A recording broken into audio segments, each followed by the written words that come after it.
Two girls were trick-or-treating on Halloween night when a large group of teens attacked them, leaving both high school seniors unconscious.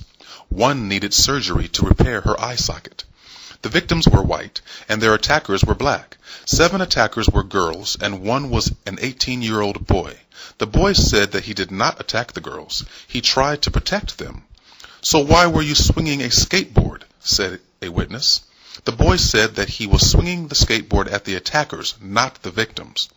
The prosecution added hate crime to the charge of assault because racial slurs were made before the victims were attacked. The trial in Long Beach lasted almost 4 weeks. All the attackers were found guilty, but not one spent even a day in jail. The judge sentenced them to house arrest for a month. House arrest meant that they had to sleep in their own beds at home. The boy had to do 20 hours of community service. Law-abiding white and black adults were outraged at the light sentences. The 2 girls required hospital care, yet the thugs received a mere slap on the wrist. Concerned parents immediately created a website for recalling the judge.